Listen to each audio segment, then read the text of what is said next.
سلام فرماتا ہے سیکون فی آخر امتی. حضور نبی اکرم صلی اللہ علیہ وسلم نے ارشاد فرمایا کہ اے مسلمانوں، میری امت کے آخر کے اندر کچھ ایسے لوگ بھی آئیں گے، کچھ ایسے مذہب بن جائیں گے، کچھ ایسے لوگ پیدا ہوں گے، فرمایا جو تم سے وہ باتیں بیان کریں گے جن کا تم نے اس سے پہلے نہ سنا ہوگا. وہ باتیں اس سے پہلے کسی سے نہ سنی ہوں گی، تمہارے باپ دادا نے نہ سنی ہوں گی، کسی نے بھی ان باتوں کو نہ سنا ہوگا، ایسی باتیں بیان کی جائیں گی. حضور نبی اکرم صلی اللہ علیہ وسلم نے فرمایا جب ایسے بد مذہب تمہارے سامنے ظاہر ہوں تو تم ان سے بچے رہنا، ان سے دور رہنا. آقا علیہ الصلوۃ والسلام نے خود حکمن فرمایا، گویا کہ آقا علیہ الصلوۃ والسلام کے علم میں تھا کہ کچھ وقت آئے گا کہ بد مذہب لوگ پیدا ہوں گے. ایک وقت آئے گا کہ لوگ دین کو مروڑ توڑ کے لوگوں کے سامنے بیان کریں گے. جب وہ موڑ توڑ کر لوگوں کے سامنے دین بیان کریں گے تو اب اس دین کے اندر وہ نقص پیدا کریں گے، خرابیاں پیدا کریں گے. تو آج ہم دیکھ رہے ہیں کہ دین کو کس کس طریقے سے بیان کیا جاتا ہے. لوگ پریشان ہو جاتے ہیں. اکثر میں نے بولے بالے سیدھے سادھے مسلمانوں کو دیکھا، وہ کہتے ہیں پاجی کیڑے پاسے جائیے، کدی گل منی ہے، سمجھ نہیں آندی ہے. اور سب سے بڑی وجہ یہ ہے کہ ہم لوگ دین سے دور ہیں، ہم خود دین سے دور ہیں. وگرنہ اگر ہم دین کے قریب ہوتے، دین کو اپنایا ہوتا تو ہم یہ بات نہ سوچتے. تو حضور نبی اکرم صلی اللہ علیہ وسلم نے آگے کیا فرمایا؟ پھر آقا علیہ الصلوۃ والسلام دوسری حدیث پاک کے اندر بیان فرماتے ہیں، فرمایا آخری زمانے میں بہت بڑے مکار لوگ، کذاب جھوٹے لوگ پیدا ہوں گے. بڑے بڑے مکار لوگ ہوں گے جو مکاریاں کریں گے، بڑے بڑے جھوٹے لوگ پیدا ہوں گے جو جھوٹ بولیں گے. ان کے جھوٹ تو یہاں تک ہوں گے وہ نبوت کا دعویٰ کرنے کے اندر بھی دریغ نہیں کریں گے. اتنے بڑے جھوٹے لوگ پیدا ہوں گے. فرمایا وہ تمہارے سامنے ایسے عقائد و خیالات گھڑ کر پیش کریں گے جن کو تم نے نہ سنا ہوگا نہ تمہارے باپ دادا نے سنا ہوگا. دوسری حدیث کے اندر بھی وہی الفاظ ملتے جلتے بیان کی. تو آقا علیہ الصلوۃ والسلام نے آگے فرمایا خواہ وہ مولوی کہلواتے ہوں یا صوفی ہوں یا مسٹر کہلواتے ہوں یا وہ ملا ہوں، کچھ بھی ہوں، اپنے آپ کو کچھ بھی ظاہر کریں، آقا علیہ الصلوۃ والسلام کی حدیث پاک کا مفہوم یہ بات بتا رہا ہے. وہ اپنے آپ کو کچھ بھی کہلوائیں، وہ مولوی کہلوائیں، وہ صوفی کہلوائیں، وہ قاضی کہلوائیں، وہ ملا کہلوائیں، کچھ بھی کہلوائیں، وہ تمہارے سامنے بن ٹھن کے آ جائیں، بڑے بڑے امام سروں پر رکھ کر آ جائیں.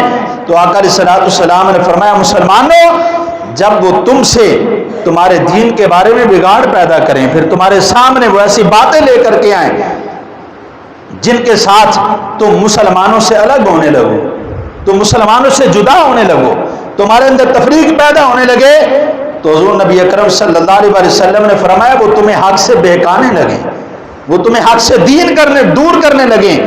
تو فرمایا ایسے لوگوں سے بچ جانا کیونکہ وہ تمہیں بد مذہب بنانا چاہتے ہیں اور فتنوں کے اندر مبتلا کرنا چاہتے ہیں. تم ان سے بچ جانا، ان کے فتنوں سے بچ جانا. تو تیسری حدیث پاک آقا علیہ الصلوۃ والسلام نے ارشاد فرمایا جس نے کسی بد مذہب کی توقیر کی، ان کی عزت کی، تو آقا علیہ الصلوۃ والسلام فرماتے ہیں اس نے ایسے ہی ہے کہ جیسے کسی نے اسلام کی ڈھانے والا جو ہوتا ہے، اسلام کو نقصان پہنچانے والا ہوتا ہے، فرمایا ایسے ہے جیسے اس نے اس بندے کی مدد کی ہے. اس حدیث پاک کو سادہ لفظوں میں سمجھیں. آقا علیہ الصلوۃ والسلام نے بیان کیا کہ جس بندے نے کسی ایسے بندے کی مدد کی کہ جو دین کو نقصان پہنچا رہا ہے، جو اسلام کے اندر بگاڑ پیدا کر رہا ہے، اس کی کوئی عزت کرتا ہے، اس کی کوئی تکریم کرتا ہے، کوئی توقیر کرتا ہے، اس بندے کے ساتھ بڑے ادب سے پیش آتا ہے، تو آقا علیہ الصلوۃ والسلام فرماتے ہیں یہ بندہ عزت کرنے والا جو ہے تو مسلمان ہے، تو یہ کلمہ پڑھنے والا ہے، تو حضور کی غلامی کا دم بھرنے والا، اپنے آپ کو پیارے محبوب کا غلام بھی کہلواتا ہے، لیکن اگر وہ ظاہری طور پر بھی کسی کافر کے ساتھ، اسلام کو نقصان پہنچانے والے کے ساتھ عزت سے پیش آتا ہے تو آقا علیہ الصلوۃ والسلام نے فرمایا گویا کہ وہ دین بگاڑنے میں اس کی مدد کر رہا ہے، وہ دین بگاڑنے میں اس کی مدد کر رہا ہے. تو آج ہم دیکھتے ہیں ہم لوگ عام طور پر، کیونکہ عموم کو دیکھنا چاہیے نا کہ ہم عام طور پر کیا کر رہے ہیں. عام طور پر ہمارے ہاں یہ طریقہ کار ہے کہ ہم لوگ اپنی ذاتیات کو دیکھتے ہیں کہ میرا فلاں بندے کے ساتھ بڑا تعلق ہے، لہذا دین کا نقصان ہوتا ہے تو ہو جائے، میرے تعلق کے اندر بگاڑ نہیں آنا چاہیے. عام طور پر ہمارے معاشرے میں پھر مرزئی بھی رہتے ہیں، ہم ان کے ساتھ بھی بھائی چارہ قائم کر کے بیٹھ جاتے ہیں، اور بھی بڑے بڑے بد عقیدہ لوگ موجود ہیں، ان کے ساتھ بھائی چارہ قائم کر کے بیٹھ جاتے ہیں، ان کے ساتھ رشتہ داریاں کر لیتے ہیں۔ یہاں پر رشتہ داریوں کا بھی بیان نہیں کیا گیا، وہ بعد کے معاملات میں بڑے دور چلے جاتے ہیں۔ یہاں پر تو فقط اتنا ہے کہ تم نے اس کی عزت کی، وہ تمہارے پاس آیا، تم جھک کر اس سے ملے، تم نے بڑے احترام کے ساتھ اس سے سلام کیا۔ آقا علیہ الصلوۃ والسلام فرماتے ہیں گویا کہ تم بھی اسی کی طرح ہو جس طرح کا وہ بد عقیدہ ہے، کیونکہ تم اس کی عزت کر کے لوگوں کے سامنے اس کی عزت کو ظاہر کر رہے ہو، لوگوں کے دلوں میں اس کی محبت پیدا کر رہے ہو، اس لیے کہ جب تم اس کے ساتھ احترام سے پیش آؤ گے تمہارے چھوٹے بھی اس کے ساتھ احترام سے پیش آئیں گے، تو تمہارے دل کے اندر ان کے بارے میں سختی ہونی چاہیے جو اللہ رب العزت کے دین کے ساتھ رکھواڑ کرتے ہیں، جو دین کو بگاڑنے کی کوشش کرتے ہیں۔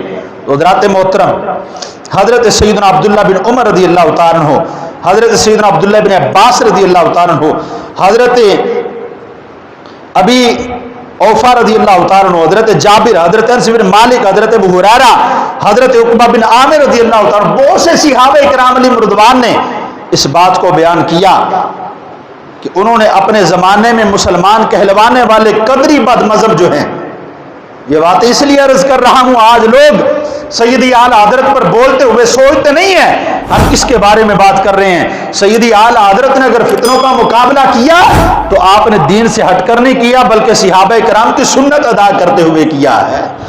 تو یہ تمام صحابہ بات بیان کرتے ہیں کہ ہمارے زمانے میں جو قدری لوگ تھے، وہ قدری لوگ کون تھے؟ جو فقط تقدیر کا انکار کرتے تھے۔ وہ کہتے تھے اللہ کے چاہنے سے کچھ نہیں ہوتا، جو بھی ہوتا ہے بندے کے چاہنے سے ہوتا ہے، تقدیر کوئی چیز نہیں ہے، کوئی مقدر نہیں کیا گیا، جیسے جیسے بندہ سوچتا ہے ویسے ویسے ہوتا چلا جاتا ہے۔ جبکہ ہمارا مذہب کیا کہتا ہے، ہمارا دین کیا کہتا ہے کہ جو اللہ کی طرف سے لکھ دیا جاتا ہے وہی ہوا کرتا ہے، یہ تقدیر ہے۔ تو یہ قدری لوگ کیا کرتے؟ تقدیر کا انکار کرتے۔ تو صحابہ کرام علیہم رضوان کہتے ہیں ہم نے اپنی نسلوں کو یہ تربیت کی، بٹھا کر ان کو یہ درس دیا، ان کو بٹھا کر یہ تعلیمات دی۔ کیا تعلیمات تھی؟ فرمایا ہم اپنی نسلوں کو سختی کے ساتھ تاکید کرتے تھے کہ ان لوگوں کے ساتھ سلام نہ کرنا، جو فقط تقدیر کا انکار کرنے والا ہو، جو قدری ہو، اس کے ساتھ صحابہ اپنے بیٹوں کو، اپنی نسلوں کو منع کر دیں کہ ان کے ساتھ سلام نہیں کرنا۔ تو جو گستاخ صحابہ ہو، جو گستاخ رسول ہو، کیا اس کے ساتھ سلام لینا جائز ہوگی؟ یہ ملک کے اندر بدامنی پیدا کرنے کا مقصد نہیں، مقصد فقط اتنا ہے کہ اپنے عقیدے کو محفوظ کر لو۔ آج ہم لوگ جس کو مرضی اپنا سردار بنائے بیٹھے ہوئے ہوتے ہیں، جو اللہ کی شان میں گستاخی کرے وہ ہمارا بڑا لیڈر ہے، جو رسول اللہ کی شان میں گستاخی کرے وہ ہمارا بڑا سردار ہے۔ میں کہتا ہوں تمہاری سرداریوں کو دیکھوں یا مدنی تاجدار کی سرداری کو دیکھوں؟ میں تمہارے حکمران کی طرف دیکھوں یا مدنی تاجدار کی طرف دیکھوں؟ اگر دیکھنا چاہتے ہو فقط مکین گنبد خضرا کی طرف دیکھو۔ صحابہ کرام علیہم رضوان نے یہ بتلایا، اپنی نسلوں کو یہ تربیت کی کہ جو قدر کا جو انکار کرنے والا ہو، جو تقدیر کا انکار کرنے والا ہو، اس کے ساتھ تم نے سلام نہیں لینی، اس کی بیمار پرسی نہیں کرنی، اس کے پیچھے نماز نہیں پڑھنی۔ پتہ یہ چلا وہ نمازیں بھی پڑھا کرتے تھے، وہ روزے بھی رکھا کرتے تھے، وہ سب کچھ کیا کرتے تھے۔ آج ہم سے پوچھا جاتا ہے فلاں مولوی تمہارے پیچھے نماز پڑھ لیتا ہے، تم اس کے پیچھے نماز نہیں پڑھتے۔ تو ہم سے اگر کوئی پوچھے تو ہم یہ بات علل اعلان کہتے ہیں، ڈنکے کی چوٹ پر کہتے ہیں، ہم اس کے پیچھے نماز اس لیے نہیں پڑھتے کہ ہمارا عقیدہ کسی اور کا دیا ہوا نہیں ہے۔ ہمارے پاس جو عقیدہ ہے جب وہ مدینے کے تاجدار کا ہے یا آپ کے صحابہ کا عقیدہ ہمارے پاس موجود ہے۔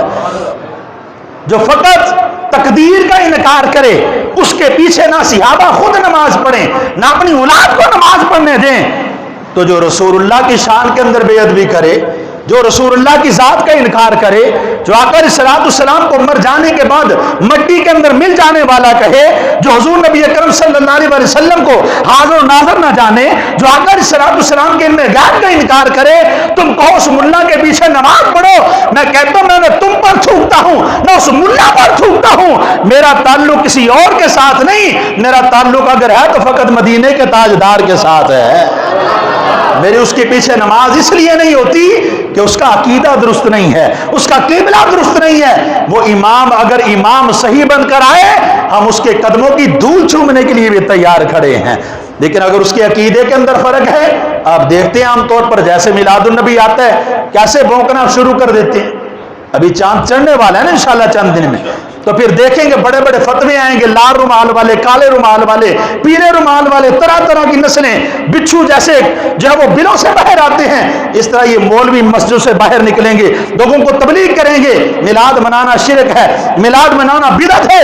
میں کہتا ہوں یہ تمہارے نزدیک تو ہو سکتا ہے، حقیقت کے اندر میلاد منانا عشق مصطفیٰ کو اپنانا ہی ہوا کرتا ہے، یہ عشق مصطفیٰ کی شمع روشن کرنا ہوتا ہے۔ تو حضور نبی اکرم صلی اللہ علیہ وسلم کے صحابہ نے فرمایا ان کے پیچھے نماز نہیں پڑھنی، اور جب وہ مر جائیں تو ان کی نماز جنازہ بھی نہیں پڑھنی۔ تسی تے بڑے بڑے لوگوں نے نماز جنازہ پڑھ دے ہو جا کے، کی خیال ہے؟ میری گل سمجھ رہے ہوگے تسی؟ پنڈ داری ہے، پاجی تلک داری ہے، کی کریے؟ کوئی مرضی بھی ہوئے تو وہ جنازے بھی ٹر جاندے ہو، مینوں پتہ لگا ہے جاتے ہیں آپ لوگ، مجھے علم ہے، حتیٰ کہ وہ جو معاملات ہیں دوسرے ان کے جنازے میں بھی آپ چلے جاتے ہو۔